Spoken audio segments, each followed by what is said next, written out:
Olá pessoal, tudo bem? Vamos para mais uma aula de argumentação para a redação do Enem.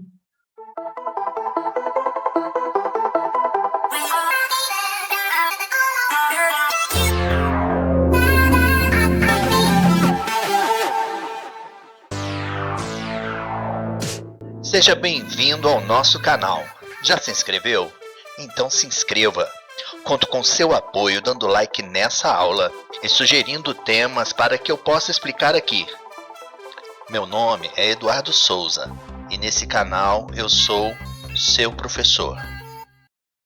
Hoje é a aula de número 6 e vamos analisar a redação de um aluno do ensino médio, um aluno do segundo ano do ensino médio, do novo ensino médio. E vocês vão perceber que a argumentação de aluno do novo ensino médio parece estar um pouco mais avançado do que aluno do antigo ensino médio, que foram as outras analisadas até então. E o tema é a liberdade de crenças religiosas. Vamos à leitura? Faremos agora a leitura da redação que nos foi enviada. Liberdade de crenças religiosas. Ao final do ano de 1945, o regime nazista de Adolf Hitler condenou e matou milhões de pessoas de etnias e crenças diferentes por julgar estes serem uma praga na sociedade alemã.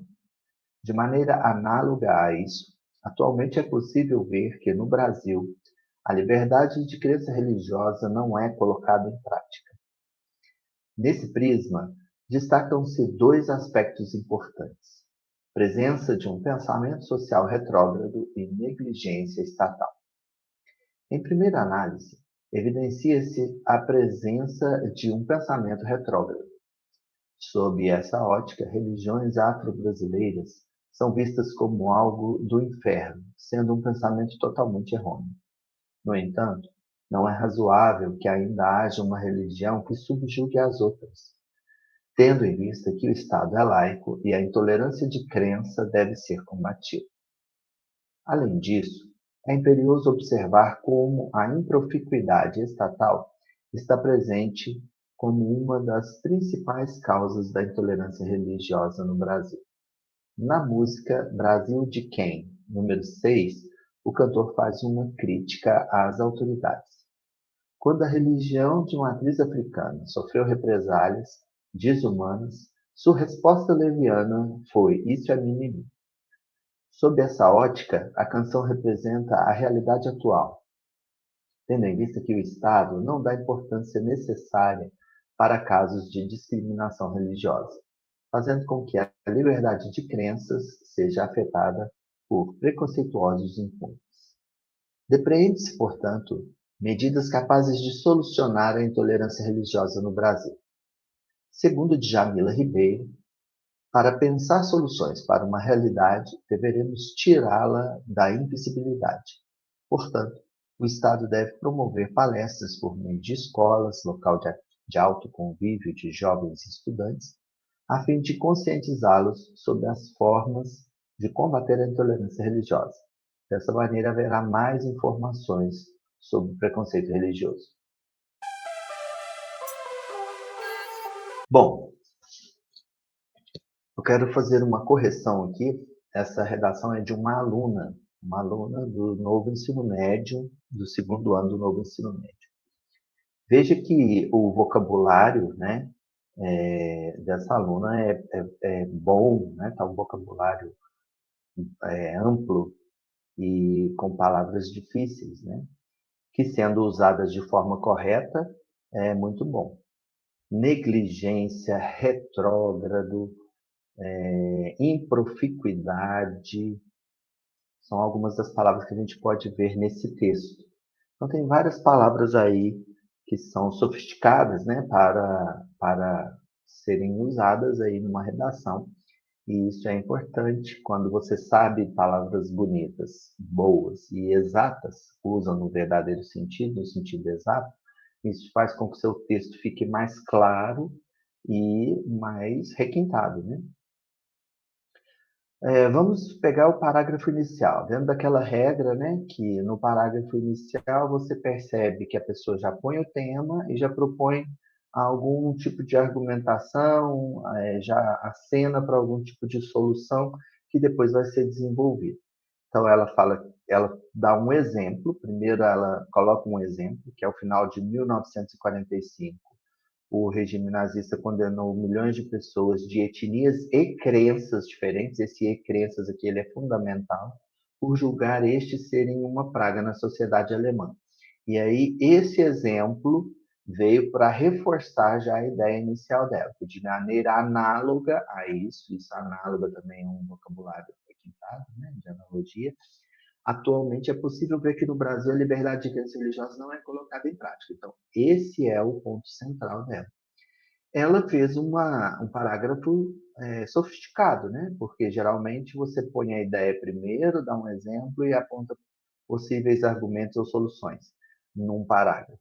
E ela já começou com um exemplo bem empregado e fez a analogia com o tema central dela. Esse é o centro do parágrafo dela, é a ideia central. Isso é um exemplo e isso é o que ela vai discorrer lá na frente nos argumentos.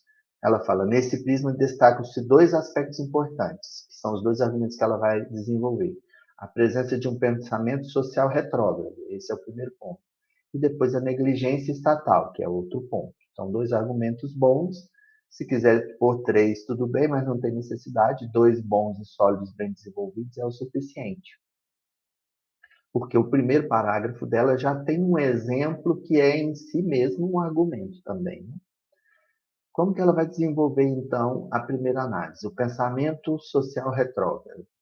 Ela diz que, sob essa ótica, religiões afro-brasileiras são vistas como algo do inferno, sendo um pensamento totalmente errôneo.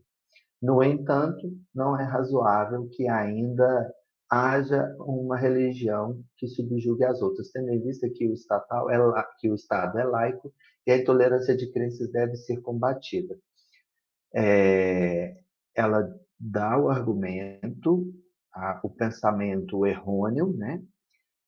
Só quando ela coloca que é algo do inferno, se ela pudesse acrescentar aqui um pensamento pejorativo, explicando que do inferno é algo pejorativo, porque esse argumento dela, ela pressupõe que todo mundo que vai ler o texto dela saiba o que é o do inferno.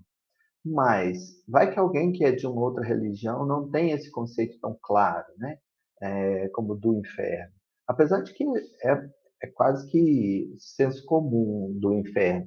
Mas é bom que você evidencie que essa questão é algo que não é de todos, que não é unânime, né? Do inferno, crer no inferno não é algo unânime. Então é preciso que você, é bom que você fale, né? Que coloque isso de modo claro. No entanto, não é razoável que ainda haja uma religião que subjugue as outras, né? Então, ela contrapõe já um argumento aqui, uma solução para esse argumento, né? Tendo em vista que o Estado é laico e a intolerância deve ser combatida. Depois ela fala assim, ó, além disso, é imperioso observar como a improficidade estatal está presente como uma das principais causas da intolerância religiosa no Brasil. Esse período ficou bem feito, né? Tá, não tem nenhum erro nele, só que ele é complexo, né? Então, às vezes, se você conseguir enxugar, às vezes é preferível você falar de um modo mais simples e direto do que gerar dúvida. Mas no caso dela ficou bem claro. Então, se você não sabe compor períodos complexos, é bom evitar, né? Faça períodos mais simples, porque aqui ela disse que, sintetizando aqui, ó, a intolerância religiosa tem causas, e uma delas é a improficuidade estatal, quer dizer, falta de propostas do Estado para resolver essa situação. Na música Brasil de Quem 6 é uma música onde tem várias versões dela, né? Tem Brasil de Quem 1, Brasil de Quem 2, Brasil de Quem 3. Ela está citando a música Brasil de Quem, número 6. É o mesmo cantor e ele foi fazendo várias versões, desenvolvendo outros temas.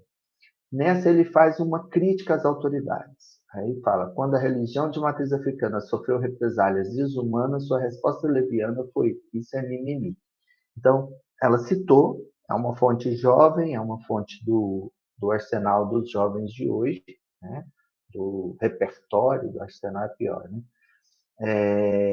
Sob essa ótica, a canção representa a realidade atual. Ela concorda com o cantor e diz que o Estado não dá a importância necessária para os casos de discriminação religiosa, fazendo com que a liberdade de crenças seja afetada por preconceituosos impunes, né? Então, deveria haver punição para esse preconceito, para a intolerância religiosa e a discriminação religiosa.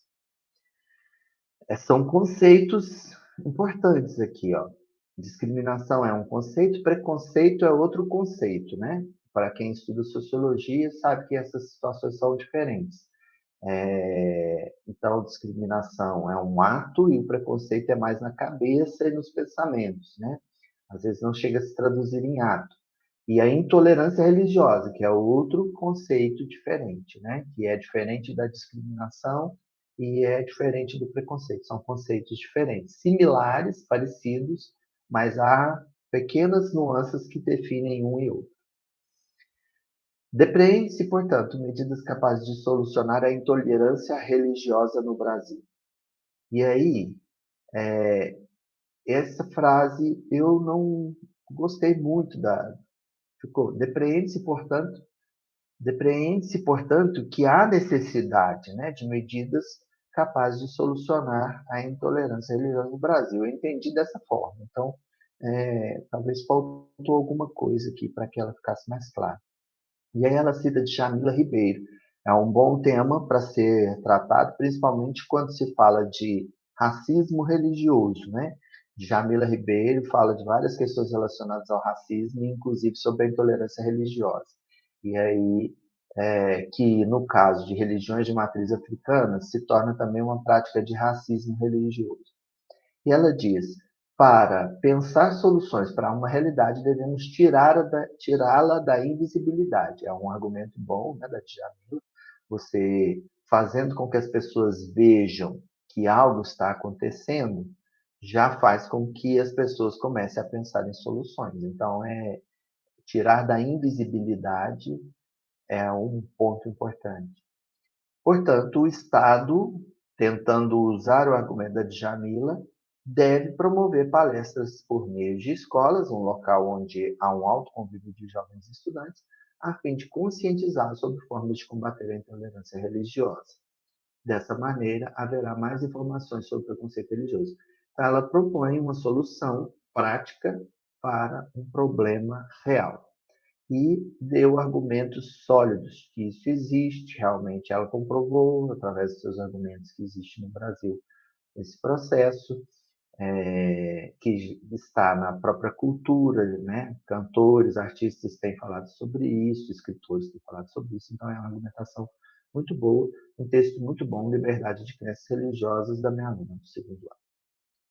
Na próxima aula, vamos tratar de mais um aluno do segundo ano, já do novo ensino médio, com uma redação, ok?